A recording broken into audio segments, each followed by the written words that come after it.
So yan, bali dito na tayo mga idol sa leading, dito sa Gitlong. Bali dito na tayo bababa. Bali si Idol John, hindi natin kasama.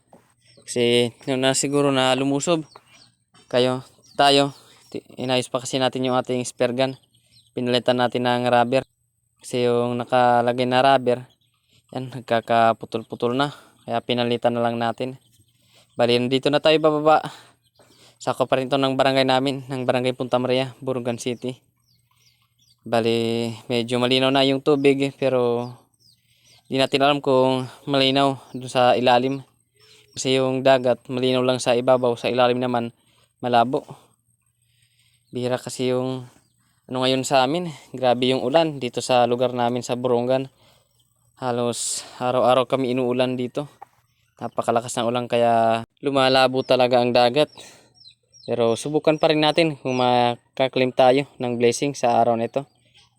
At maging safe yung dive natin ngayon. Sana makadalhin siya tayo. Let's go! Sa dive natin ito mga idol, nakakapana tayo ng samaral dito sa spot na tinuro sa atin ni Idol John. Di lang natin ito nakakuha ng video kasi kalain na makakakita tayo ng samaral. Kaya tinira natin ito. Thank you Lord at tinamaan natin. Samaral. Ayos na, sayang lang at hindi natin ito na-video sa ating pagpana. Isang palad na mga idol.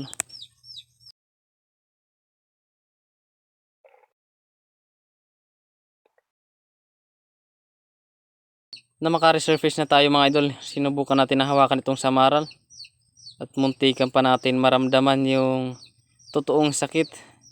Kasi napaka sakit talaga ng tinik ng samaral na ito. Kaya doble ingat talaga tayo mga nispero sa paghahawak ng samaral na ito, lalong lalo na kung malakas pa. Yan, thank you Lord. Samaral, sarap na ito na pang ihaw natin. Sa dive natin ito nakakita tayo ng isang grupo ng Surhana Daliran or Slender Unicorn. Dito susubukan natin na tumira ng isa bang tayo ng malaki sa kanila bago tayo tumira. At dito nakapili na tayo kaya tinira na natin ito. Kaso nga lang daplis yung ating patama kaya hindi natin ito nahuli. Sayang, pangdagdag na sana.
So yun mga idol, bali dito na tayo sa bahay. At ito na lahat yung mga nahuli natin. Ayan, ilang piraso lang din yung nakuna natin ng video. Ito hindi na natin ito na videoan sa pagpana. Tapos ito.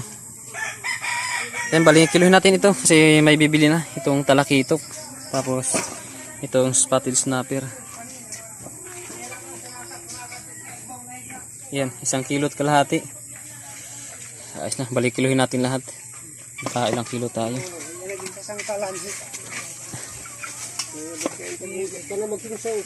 Yan, bali 3 kilo lahat yung mga nahuli natin. Ayos na, may 1 kilo at kalahati rin tayo na pang ulam. 1 kilo at kalahati naman na pang benta. Bali dito sa talakitok at snapper, 250 per kilo yung pagbenta natin. Ayos na sa kabuhan, may 375 tayo na kikitain sa ating pamana ngayon. Ayos na, malaking tulong na para sa pang araw-araw natin na pangailangan. Thank you for watching. If you like this video, don't forget to like, share, and subscribe. Like